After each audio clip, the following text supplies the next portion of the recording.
Izi ni kode wakifashisha mu gihe ushaka kohereza amafaranga, yaba ari amayinite cyangwa ari amayinite ajya kuri konti zitandukanye. Konti yaba ari MTN cyangwa Airtel, izi kode zirakora. Kode ya mbere ni akanyenyeri 622 urwego. Iyi kode uyifashisha iyo ushaka kohereza amafaranga ava kuri MTN cyangwa ava kuri Airtel hagati iyo mirongo. Iyo umaze kubona uburyo nk'ubu ushyiramo rimwe. Maze gushyiramo rimwe ahubwo ngo kugura amayinite, nanone ushyiramo rimwe.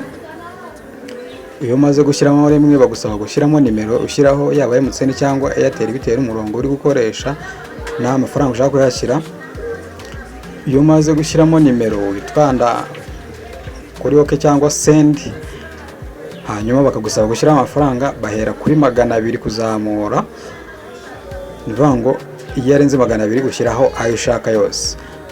Iyo umaze gushyiramo umubare w'amafaranga bahita baguha message nk'iyo kubikura. Iyo message itaje uhita wihutira gukanda iyi kode, hanyuma wamara kuyikanda ugakanda yes, bakagusaba gushyira umubare w'ibanga.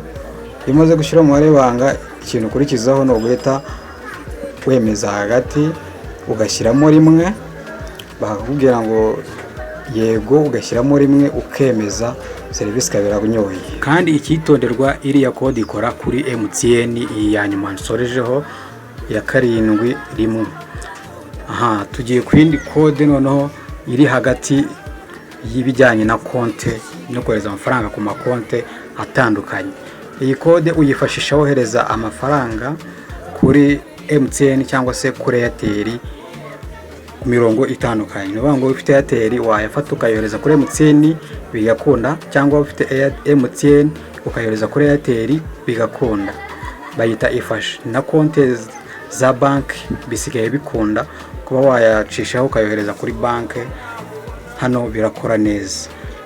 Bayita icash. Iyo serivisi yitwa icash, iriya twahereyeho yitwa ifashe. Nivuga ngo iyi serivisi yo umaze gukanda iyi mibare *182 *1 *2 ugakurizaho akanyenyeri, uhita ukurikizaho nimero, hanyuma ugakanda yes. Icyo ukurikizaho umubare w'amafaranga wifuza. Ikindi, iyi serivisi ikoreshwa n'umuntu wiyandikishije muri iyi serivisi muri icash. Ukanda akanyenyeri 182 akanyenyeri 11 urwego ugakanda yes. Nivuga ngo iyo umaze gukanda iyo mibare bagusaba gushyiramo rimwe ukemeza, hari naho bagusaba pin. Noneho reka dukomeze ku yindi kode. Iyi kode yo niyohereza amayinite, mbese amayinite ajya kuri simukadi.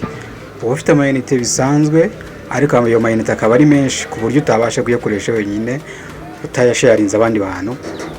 Iyi rero igufasha kuba wakimura amayinite kuri Airtel uyashyira ku yindi Airtel kugira ngo ubashe kugabanya amafaranga. Hari ubwo ujya gushyira amafaranga ku mayinite ugashyira amafaranga menshi utashakaga, ari ibintu bitunguranye, kandi ukabura uburyo ayo mafaranga uri buze kuyakoresha ari menshi, cyangwa se ukabona n'igihombo.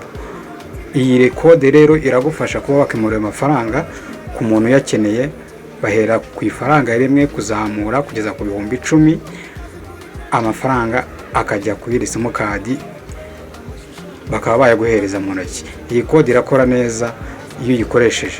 Tujye ku yindi kode. Iyi kode nayo igufasha kwimura amayinite ava kuri MTN ajya kuri MTN mu gihe nabwo wakoze mistake yo kuba wafata amafaranga menshi ukayashyira ku mayinite bitaguturutseho, cyangwa ari nk'umuntu yashyizeho atabishakaga. Uburyo burakora. Iyi kode yo irabikora, ariko noneho bigufasha kuba wakimura amafaranga makeya ku munsi. Ku munsi wemerewe kwimura 3,000, bahera kuri 500, 1,000 na 3 na 2 na 3, ariko ku munsi wemerewe gukuraho 3 gusa buri munsi ukuraho ayo mafaranga.